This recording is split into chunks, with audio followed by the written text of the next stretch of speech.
I'm obviously not going to read all of these. I'm just going to read one of them, but I wanted you to have the entire sequence in case you don't know the poem, because you need to know.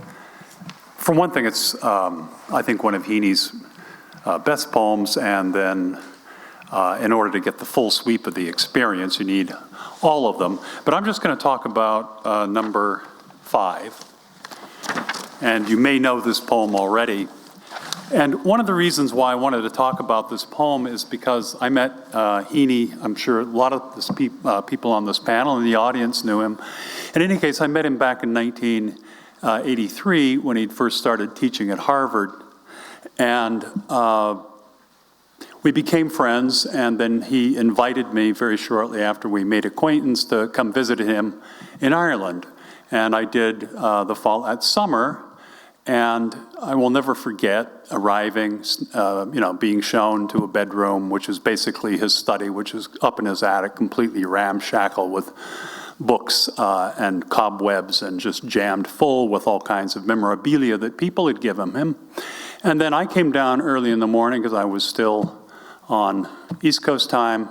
And then he came down around 10 o'clock, basically in his... He had a sleeveless undershirt on and a kind of pair of lounging pajamas. And he came down, his hair was big and tousled, and the first thing he said to me, he said, well, lad, because he always called me lad. He said, well, lad, you'll have noticed that we're not early risers at the Heaneys. And then he proceeded to give me this poem, which he'd just written. And he handed it to me, and it was, typed on that large A11 paper, and I didn't know what the poem was about. I knew his mother had died, of course, and so he asked me, as he often did, he would show me poems. We did this back and forth in the mail, and the first thing he would say, if you see anything that isn't up to snuff, hit it. And so I said, all right, a little bit, I'm already intimidated, and then... then he went off to have some coffee, and then I sat down and I read through the poem, and it had, the corrections that he'd made in his own hand. So I'll just read you the poem. It's number 5. The cool that came off sheets just off the line made me think the damp must still be in them. But when I took my corners of the linen and pulled against her, first straight down the hem and then diagonally, then flapped and shook the fabric like a sail in a crossed wind, they made a dried out, undulating thwack. So we'd stretch and fold and end up hand to hand for a split second, as if nothing had happened, for nothing had that had not always happened beforehand, day by day, just touch and go, coming close again by holding back in moves where I was X and she was O, inscribed in sheets she'd sewn from ripped out flour sacks. Well, there are so many things to point out in this poem, but the first thing I want to mention is the relationship of the profound intimacy of the address in relationship to the formality of the form. And those things create a really interesting tension right off the bat. And the other thing that I think is so remarkable about the poem is that when you look at the rhymes, they're fairly full. They're slant here and there.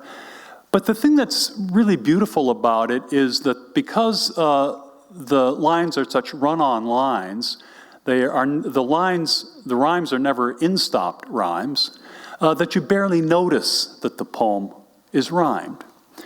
And that is incredibly important, I think, in maintaining that intimacy of address.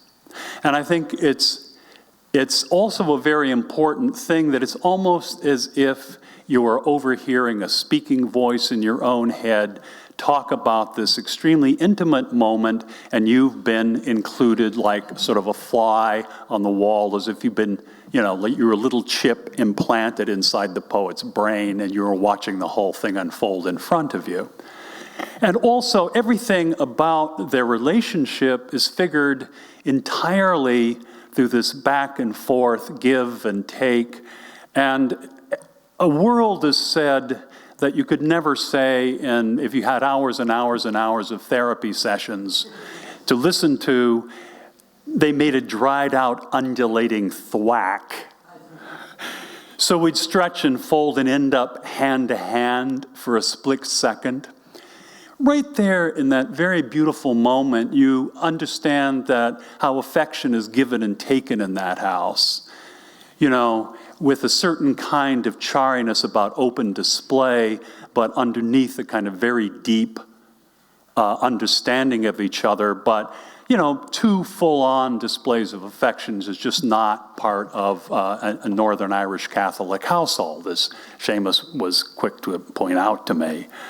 And the other thing that I love about the poem is that, of course, it's just two long sentences, and the syntactic movement is exactly as if I mean, it's very beautiful in terms of doing two things. One, in terms of tracking an action with absolute fidelity and precision, that is folding the sheet. And then the other thing that the syntax does just really masterfully is that when you get to the last 1, 2, 3, 4, 5, 6, you can see how the line unit is slowing the line down, but the syntax is speeding the line up in terms of the pacing. And I think all of those things are carried off with astonishing ease. And the last thing I'll say about the poem is that what Heaney does to the sonnet form, which of course has many different rules about its closure, is that he basically takes it and, with a nod to the tradition, takes it out of the tradition and basically repatriates it from a form which is known for its closure and turns it into just another stanza shape for all of us to use. So thank you.